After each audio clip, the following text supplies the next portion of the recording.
I'll now turn it to Ede, and many of these high growth, high opportunity entrepreneurship ventures happen in some of the world's largest cities. And your practice, the practice you lead, is a confluence of social development, urban development, and resilience. And so in that sense, how do, at the same time, these cities, these largest cities, face a lot of vulnerability, risk, and require a lot of programs to address some of the resilience aspects, whether it's to disasters, financial shocks, or other risks.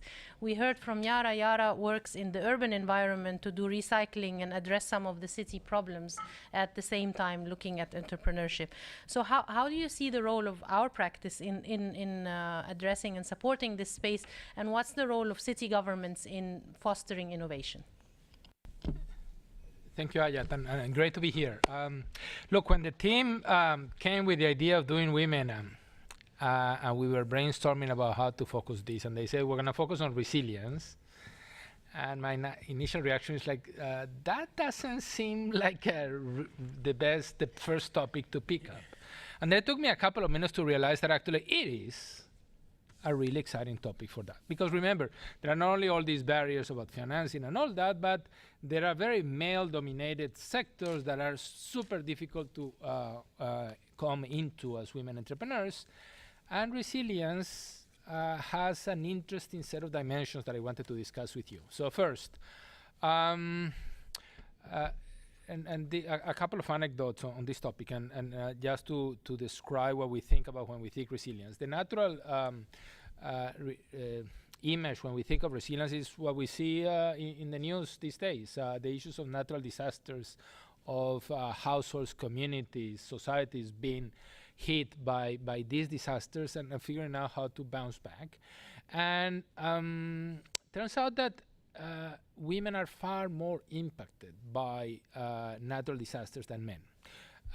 Did you know, for example, that many more women died in the Indonesia tsunami in Aceh than men?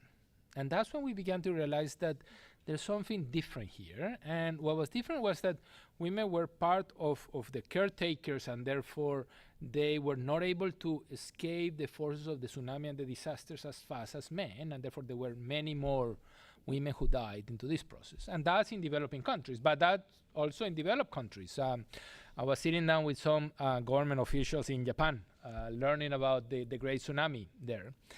And actually, Japan is the best country in terms of preparedness and resilience to natural disasters, but they said, look, one of the big problems that we had was that most of the heads of shelters of preparedness for disasters were men. And therefore, they were the ones in the end deciding what do you find in shelters. And the women here, I'm sure, will never let your husbands pack for vacation. I personally have no clue what to do because we don't think in those dimensions. And therefore, when all the populations came here, women is like, really? And therefore, it is this type of perspectives and the impacts that shocks, natural disasters, insecurity, risk have on women means that they actually think differently in households, in communities, in societies at large. So Penny, the example that you gave on the upgraded Uber, actually it is a resilience measure that only a women would think of as a new business opportunity, because those are the kind of risks that they think through and are faced in very practical ways. So after a couple of minutes of thinking about that, I said, hey, actually resilience is the topic to start figuring out how to open up opportunities, because we want to deal with finance opportunities, mentoring and the like, but sometimes exploring opportunities on resilience becomes important. And at the same time, we were here in the World Bank in the middle of thinking about the expansion of resilience, or from a very traditional focus on natural disasters to one that also includes shocks of different kinds to families, to communities, to societies. And shocks all the way from violence, including gender-based violence and conflict, insecurity and risk, food price shocks, health shocks, all of those perspectives by which whether a family and a society is better prepared to deal with these shocks, but also once the shock happens, how fast and better prepared are you to bounce back?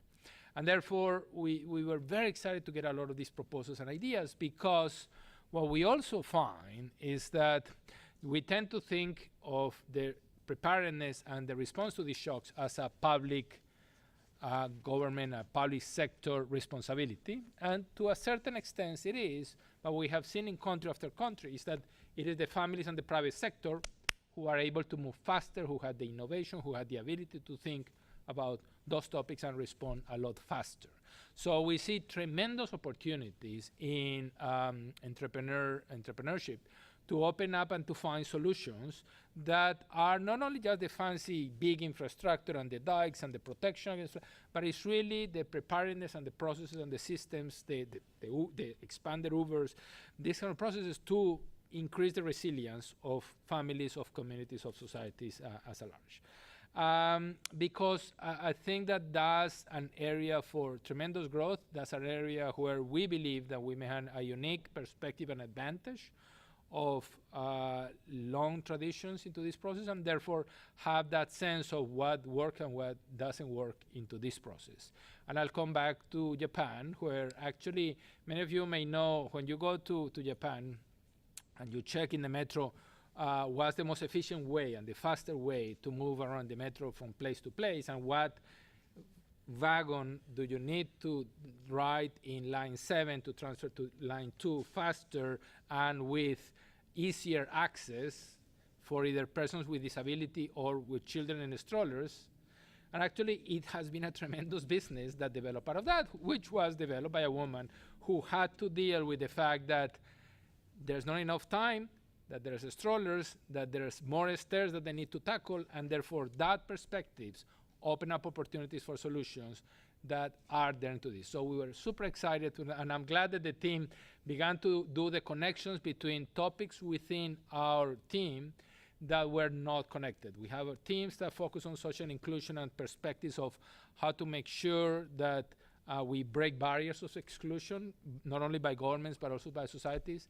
Our teams that are working on preparedness for natural disasters, but also our teams that are figuring out in all kinds of risks for families and societies, on conflict, in violence, in all these perspectives. And therefore, super excited to this process. Couple of minutes on perspectives. Thank you. Thank you so much, Eric.